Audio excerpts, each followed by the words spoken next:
Olá, meus irmãos, bem-vindos ao canal Mistério Palavra do Senhor. Vamos dar continuidade ao estudo da Bíblia. Hoje, capítulos 22 ao capítulo 25 do livro de Isaías. São capítulos muito densos, né? Profecia contra Jerusalém. O que está perturbando vocês agora? O que os levou a se refugiarem nos terraços? Cidade cheia de agitação, cidade de tumulto e alvoroço. Na verdade, seus mortos não foram mortos à espada, nem morreram em combate. Todos os seus líderes fugiram, foram capturados sem resistência. Todos vocês foram encontrados e presos, embora tenham fugido para bem longe.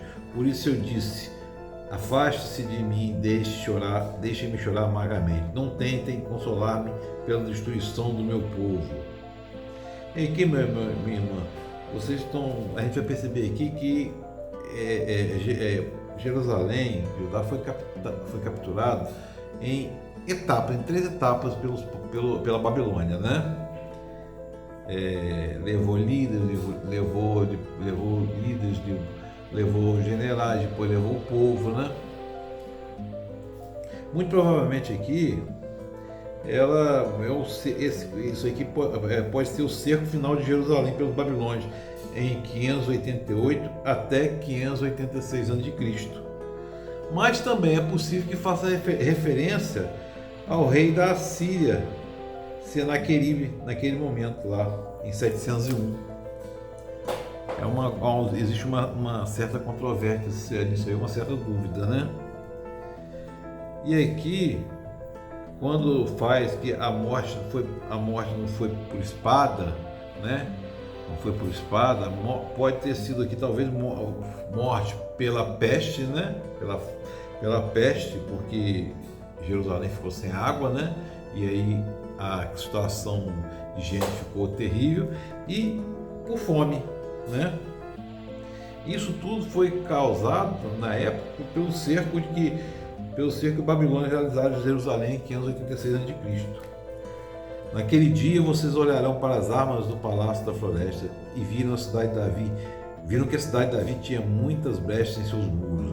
Vocês armazenaram água no açude inferior, montaram as casas de Jerusalém, derrubaram algumas para fortalecer os muros, um tipo de estratégia, né? Derrubar para fortalecer o muro. Construíram um reservatório entre os dois muros para a água do açude velho, mas não olharam para aquele que fez essas coisas, nem deram atenção àqueles que há muito planejou. Aqui está falando que o povo não deu atenção a Deus, fez tudo, mas não se voltou em arrependimento pelo Senhor. A gente tem que ter, essa é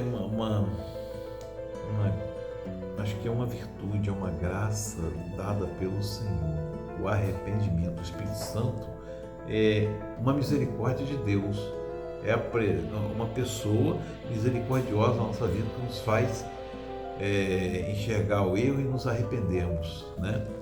Nos confronta, nos consola, né? E aí fala lá no final: o Senhor dos Exércitos revelou-me isso, até o dia da sua morte não haverá propiciação em favor desse pecado. Ou seja, o pecado que Jerusalém estava cometendo ali, não haveria propiciação para apagar, para evitar que houvesse aquele castigo, né? E aí ainda vem a profecia contra Sebna, que Sebna era um tipo de administrador mais importante abaixo do rei, né? E provavelmente parece que ele era um estrangeiro, um egípcio, no governo da época de Ezequias, do rei Ezequias. Vai dizer a esse Sebna, administrador do palácio: o que você faz aqui? Quem deu permissão para abrir aqui um túmulo? Você que o está lavrando no alto do monte, talhando na rocha o seu lugar de descanso? Vejo que o Senhor vai agarrar você e atirá-lo para bem longe. Ó homem poderoso, ele o embrulhará como uma bola e o atirará num vasto campo, e lá você morrerá, e lá os poderosos carros se tornarão a vergonha da casa do Senhor. E aqui, a gente está vendo aqui mais uma profecia contra esse poderoso, né? Capítulo 23 vai falar contra a cidade de Tiro, né? Seria próximo ali ao Líbano, né? Tiro. Plantei navios de Tarsis. Tiro é uma cidade portuária, era um porto, né? Pois Tiro foi destruída. Ele era o principal porto litoral fenício naquela época, né? Construído assim, há mais ou menos 56 quilômetros ao norte do Monte Carmelo, né? E fala, ficou sem nenhuma casa, sem porto, de Chipre veio essa mensagem: fiquem calados, habitantes da região litorânea, vocês mercadores de Sidom, Tiro e Sidom, outra região, enriquecido pelo que atravessa o mar e as grandes águas. Envergonhe-se, Sidom. Sidom estava ao norte de Tiro, né? Envergonhe-se, Sidom, pois o mar, fortaleza do mar, falou: não estive em trabalho de parto nem dei à luz, não criei filhos nem eduquei filhas. Quando a notícia chegar ao Egito, ficarão angustiados com as novidades de Tiro, porque o Egito também era abastecido por Tiro, né? Era um porto, né? Quem planejou isso contra Tiro, contra aquele que dava as coroas, cujos comerciantes são príncipes, cujos negociantes são famosos nessa cidade, em toda a terra? O Senhor dos Exércitos planejou para bater todo orgulho e vaidade, humilhar todos que têm fama na terra. Aqui o Senhor está abatendo aquela arrogância, aquela prepotência, né? As nações vão caindo uma a uma. Tiro e Sidom não se organizaram. Cafarnaum também não se organizou mais. A Síria deixou de existir. A Babilônia deixou de existir. Sodoma e Gomorra deixaram de existir. Teve todas as profecias contra essa cidade. Nunca mais essas cidades existiram, né? Aí vem lá embaixo falando: olhem para a terra do Babilônia, esse é o povo que não existe mais. Ele falando que a Babilônia que tinha sido destruída, já não existe mais. Os assírios a deixaram para as criaturas do deserto, a terra foi deixada para as criaturas do deserto, né? Plantei vocês de navios de traça destruída, esta é a sua fortaleza. No fim dos 70 anos, o Senhor se lembrará de Tiro, e ela voltará ao seu ofício de prostituta. Ele servirá a todos eles que há na face da terra, ou seja, servirá, prostituta servia, né? Um relato da prostituta que servia aos que pagavam. No caso aqui, Tiro servia a todas as nações, né? Mas seu lucro e sua renda serão separados para o Senhor, não serão guardados nem depositados. Seus lucros irão para os que vivem na presença do Senhor, para que tenham bastante comida e roupas. E aqui, meu irmão, minha irmã, a gente tem que ver que as rendas das prostitutas não podiam ser dedicadas ao Senhor, né? Mas a prata e ouro da cidade condenada à destruição eram colocados na tesouraria do Senhor. Olha que sabedoria, né? Que lição para a gente aprender, né?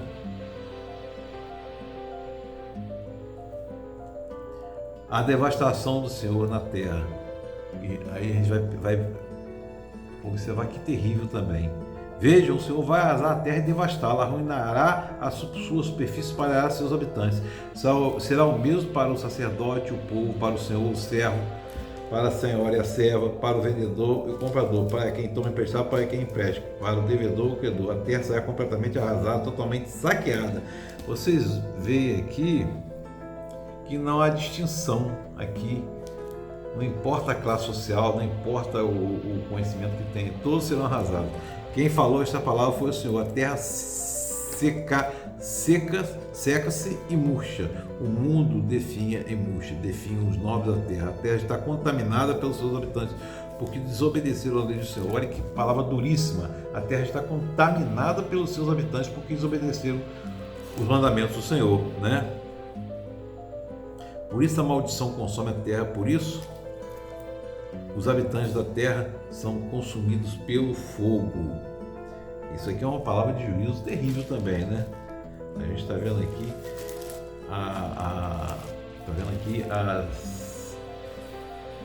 as condenações das nações, né? Está vendo aqui Jerusalém já condenada, a Síria condenada, a Babilônia condenada, Tiro, Sidom, e a gente vai vendo, percebendo o juízo do Senhor nesses primeiros capítulos aí, juízo e condenação, né?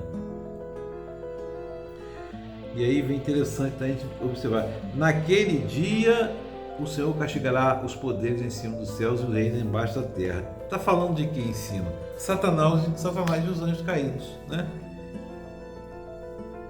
Está falando nada mais do que Satanás e os anjos caídos. Percebem que esse jogo de palavras abrange, isso é um evento que abrange um todo, vamos dizer assim, um todo cosmológico, um todo espiritual e terreno. A lua ficará humilhada e o sol envergonhado, pois o Senhor dos Exércitos reinará no Monte Sião e em Jerusalém, glorioso na presença dos seus líderes. E aqui, meu irmão, minha irmã, a gente tem que entender e observar que é quase uma profecia, além de messiânica, é uma profecia escatológica, né? Dos últimos tempos, né? O capítulo 25 fala: louvem ao Senhor, tu és meu Deus, e eu te exaltarei e louvarei o teu nome, pois com grande perfeição tem feito maravilhas, coisas há muito planejadas. Fizeste da cidade um monte de entulho, da cidade fortificada uma ruína. Por isso um povo forte te honrará, a cidade das nações cruéis te temerá. Tem sido refúgio para os pobres, refúgio para o necessitado em sua aflição. Neste monte, o Senhor dos Exércitos preparará um farto banquete para os povos. O soberano Senhor enxugará a lágrima de todo o rosto e tirará da terra toda a zombaria do seu povo. Foi o Senhor quem disse: naquele dia dirão: esse é o nosso Deus, e nós confiamos nele, ele nos salvou. Este é o Senhor, nós confiamos nele, exultemos e alegremos-nos, pois ele nos salvou. Isso aqui é claramente uma profecia escatológica, está falando lá do fim dos tempos, né? O melhor vinho preparado ao longo dos anos, e um banquete aqui associado a uma coroação, a coroação definitiva de Cristo Jesus na segunda vinda, na parousia, né? Na segunda vinda. E o banquete aqui, a gente está preparando um banquete, está falando aqui do que? O banquete do casamento do Cordeiro, definitivo com o seu povo. Qual é o povo? A sua igreja. Quem é a sua igreja? É a igreja de Cristo. Quem é a sua nação? É a igreja de Cristo, porque Cristo morreu e estabeleceu a igreja como sua noiva, né? É muito interessante a gente observar, meu irmão, minha irmã, e a gente observar sempre, e aqui a gente tem que parar e pensar, sempre é feita a vontade do Senhor, sempre é feita, não tenha dúvida. Os sonhos de Deus, os sonhos, Deus não sonha, porque sonho quer dizer anseio, desejo e não certeza de se realizar. Isso é uma contradição quanto ao atributo da onisciência, ou seja, o conhecimento além do tempo e do espaço. Então Deus aí não sonha, ele determina. Você às vezes pede uma coisa durante anos, quando você menos espera aquela coisa acontece, porque não é no nosso tempo, é no tempo de Deus, porque Ele é o Senhor da história, Ele comanda tudo. Que a gente saiba confiar no Senhor, qualquer situação que você estiver passando. A gente aprende com isso tudo aqui, que buscar o Senhor em qualquer situação, seja situação de alegria, de tristeza, de fartura, de falta, sempre, porque o Senhor, a gente busca Ele, e o Senhor é a provisão, Ele é a provisão e Ele é o provedor, e a vontade dele será feita sempre, e não os nossos sonhos, a nossa vontade, senão a oração não seja feita a tua vontade, seja feita a nossa vontade, não é assim, não é? Que o Espírito Santo de Deus esteja sobre nós e que saibamos confiar no Senhor, porque o nosso Salvador vive. Amém, glória a Deus.